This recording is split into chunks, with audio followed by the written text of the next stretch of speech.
Brought to you by Create 2 Media. It's the Father-Son Talk Sports Show. Here's your host, Paulie C. Welcome back to the Father-Son Talk Sports Show. My name is Paul, here with Dad to me, Paul to you. Hey, what's going on, Paul? How you been, man? Man, I'm good, man. Thank God everybody I know is safe. Everything is good, man. What about yourself? Doing good, man. You gotta continue to work, and you got this remote learning. It ain't doing nobody no favors, especially when you got little kids. Yeah, that's tough, man. That's gotta be tough, son. But there's been some good sports going on right now in the city. I mean, especially with the run that our Cleveland Browns is coming off of. A good playoff run. Matter of fact, made it to the playoffs. I think at the start of the season, if anybody would have told you would have won a playoff game, you would have looked at them like they was crazy. But I mean, here they against the Steelers of all people. But I guess that speaks to like the trajectory that this team is on. I think that they're really primed for a 5 to 10 year contending window. Especially if they get stable quarterback play out of Baker Mayfield, right? I mean, that's an optimistic, viewpoint in a way. I think that they can set themselves up to be able to compete for years to come. Of course, every year is itself. So, there's just some personnel things they need to do. I think they finally have their coach. That's helpful, big time. But overall, man, they had a wonderful season. I mean, there's nothing that any Cleveland Browns fan should poo-poo at all. You can't complain. I mean, here, do you? No. I mean, so is the Coach of the Year Stefanski's award to lose? He got to get Coach of the Year, right? He's already got it in my eyes. I mean, and I believe that the NFL will award him the Coach of the Year too. Yeah. I think you're right. And then here, when you look at this team, I mean, there's a number of pieces because, I mean, I know it's kind of foreign to us, but we got to admit that we have talent on this team. So, on the offensive side of the ball, what do you think really got the train moving this year so that we can make strides in a positive direction? I mean, there have been a couple things, man. I believe that the maturity of Baker Mayfield being the number one reason. Baker, for the second half of the season, played really, really well. And if he can keep that up, that'll bode really well for the future. But their offensive line is down by law, man. They're probably the best unit in the NFL. And having that as a building block, man, that's just wonderful. That's beautiful. And that sets them up to be able to improve some positions on the defensive side of the ball where they could use some help. Yeah. Definitely some depth. Yeah, I mean, I can see that. I mean, especially, with Baker, he definitely made strides this year, but I believe that his playmakers made strides this year as well. I mean, I think when you look at the running back position, and also when you look at Jarvis Landry, I think this year for him really stood out to me. It wasn't a blow you away statistical year, but it was a year where you could just feel the energy and you could feel like that fire that he has. I mean, he leads in his own way, but he's always been the vocal leader since he's been here. And I believe that, they kind of feed off of that as they go about things. So, I would definitely say that Jarvis was the most important pickup, I believe, that we've had during this rebuild because he really makes it go. I can agree with that, too. His grit and his sheer determination, it just permeates throughout the whole offense. And then you put his grit along with Baker's grit, and Sunday, they expect to win, that they expect to play well. Yeah. And that's a change for us because for many, many years, we didn't see that. Yeah. But now they expect to win on a given Sunday. Mm-hmm. They hold each other accountable for their performance too, which is something that I like a lot about the Browns. Yeah. But a lot of that has to do with Coach Stefanski too, because it's his personality too. Yeah, it definitely is his personality. I think the team, more so than anything, took on the personality of Stefanski, where they kind of, I won't say like a monotone, but they seem like they're marching to the beat of his drum. I mean, everybody's in lockstep. He's on to the next week. He doesn't dwell on the good. He doesn't dwell on the bad. And I think that's definitely helped him to be able to guide this team to the place that they are right now. But I think we both can agree that their biggest need, their biggest cause for gain is going to come on the defensive side of the ball. I believe that's what was really holding them back this year. You couldn't really go too far because your defense was always going to hamstring you. What was the most important piece on that side of the ball to you? Without a doubt, it's Myles Garrett. The pressure that he puts on the quarterback, and also the way that he plays the run, is just wonderful. He's one of the best in the league. There's no ifs, ands, or buts about that. The only thing that could slow him down was COVID this year, because it seemed like it took him some weeks to get over it. But he's one of the best defensive players in the NFL. Yeah. Before COVID, you could possibly say that he was the NFL defensive MVP. Yeah, I mean, he was playing at a great clip.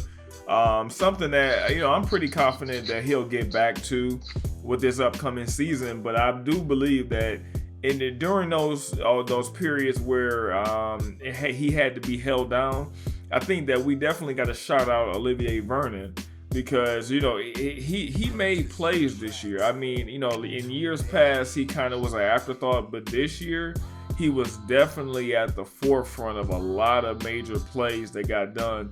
He was able to set the edge, and that was huge when it came to stopping the run and making sure that quarterbacks and things didn't get outside. But he set that edge definitely this year. Yes, he did. I mean, he set the edge. He was playing wonderful before he got injured. Mm-hmm. He was pressuring the quarterback. He was all over the place. He's an interesting player because the Browns have a decision to make when it comes to his contract too. But with that being said, I mean, Olivier definitely deserves credit for this season. He put the Browns on his shoulder, especially when Myles went down. Yeah, that's what I'm saying, because Myles went down and it really became about what he could do. I think if you had Vernon, even in the playoffs, I think it would have made a little bit of a difference, because a lot of times, especially against Kansas City, it was the edge that they was getting burnt on, because they was giving up outside contain. You can't do that. Because a team like Kansas City, you're giving them a two-way go. You can't do that. Well, I mean, they played Kansas City well. I'm glad you touched on that, because they deserve some praise for being able to stand in there with them and to score along with them. Yeah. The Browns, man, offensively they have put up points. Mm-hmm. If it wasn't for Rashard Higgins and that stupid NFL rule that says that you can fumble, if you fumble the ball through the end zone, the opposing team gets the ball on the 20. Yeah, that's crazy. I mean, that's just crazy. But if it wasn't for that, we were talking about basically just being an inch or two away. Mm-hmm. The Browns could have easily won that game. Definitely. So we both agree that the future is bright. We agree that we have our franchise quarterback. Check, right? Okay, we have our franchise running back. Check. Yes. But we need defensive help. So real fast, because we're running up against it. In this year's draft, do you draft any offensive player, or do you go defense? For first of all, not to get off topic, I'm not really sure. This has been such a up and down college football season because of COVID once again, that the teams and the way that you scout players, the amount of games that have been played, it's just all off kilter. But without a doubt, if I was the Browns, I wouldn't worry about the offensive side of the football. I would just draft defense. Linebackers, defensive ends, defensive tackles, everybody, right? That's right. Yeah. I mean, here, I definitely agree. I think if you had a stronger defense, I definitely believe that, that you could have made waves. And I think that next year, you're going to need that defense because the offense, I believe, is ready for prime time. The defense needs to be ready to at least be capable of holding their own against high-powered offenses. Like, we have to be able to get teams off the field, where this year that just wasn't the case. No, it wasn't. There wasn't enough three downs and out. Yeah, no. There wasn't enough punts. No punt. I don't think Kansas City punted until Henne was in the game. Right. Yeah. I think you're right. Yeah. I mean, I definitely can't recall them punting no more than one time. Exactly. And you just can't have that because it's kind of like, that Alabama game with Ohio State. You can't have it where you can't make the other team punt. That's not a football game. That's a track meet. But see, the crazy thing that if you look at the points that's being scored in the NFL as well as college football, there seems not to be a lot of defense out there. Yeah. As a whole. Yeah. So if the Browns can just get themselves to where they're in the middle of the pack defensively, to get some, one thing they got to do, they got to figure out, and they got to assess Delpit and Greedy Williams. Yeah. Well, I mean, my quick thing about Greedy is I think Greedy too small. I don't think Greedy is big enough and durable enough in the league. I just don't. That's me though. And I just don't believe that. He's not a football player to me. He's just small. Yeah. And he's allergic to tackling. Yeah, I mean, but you already got two small corners.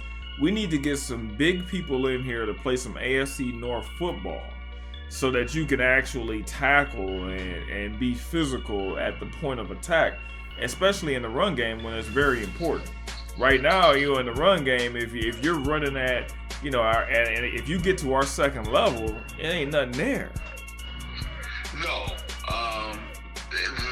The Browns need an upgrade at safety. Probably even more than they do at quarterback. Yep. They need a physicality from the safety position that can reverberate throughout the team. Yep. If you notice Kansas City, just to use them as an example, Tyrann Mathieu and his zest for the game and his ability to cover as well as tackle means the world to them. Oh yeah. And we're waiting on a player to develop himself in that manner. Yeah, they'll come. But guess what? That's what we got the draft coming up for. That's what we got free agency coming for. I am very excited to see where this team is going as a lifelong Browns fan. I've been waiting on this moment for years and years and years, and it's finally here where we can actually compete and we can actually go forward and dare I say, try to go deep in the playoffs and possibly get to the Super Bowl. I've never thought I would say that, but I can actually see it now where you can actually make it to a Super Bowl in a few years. I can see it. So the optimism that's running rampant in the city, man, is wonderful, and it's something that we're not used to. Oh, no. Another thing, just quickly, is that if you notice how Kansas City played against Buffalo and how we played against Kansas City, and the amount of competition and us being right there to go to the AFC Championship game. Oh yeah, that's why I mean here you're not far off. That's what I mean. It's not like it's not like you didn't belong. It's not like you got to the playoffs and just got blasted. You should have been there. Like you shouldn't have been at the house, but at the same time, we just got to do things to keep ourselves in position so that we can continue to ascend to be that contending team. It's like 4 or 5 teams that compete for the championship every year. I think the Browns could be one of those teams in the next couple of years. I totally agree with you, Pablo. All right, man. So here, this is a new format we got. It's called Quick Hits. We just gonna get in on topics this year. Well, this episode, we just kind of wanted to go over the Brown season, kind of throw out some awards out there, throw some carrots out there, and then we're gonna go into some more things that we got into working. So we will come back to you guys again. Yeah, we'll be back shortly. God bless everyone, and we look forward to seeing you. Take care. Brought to you by Create 2 Media. It's the Father-Son Talk Sports Show.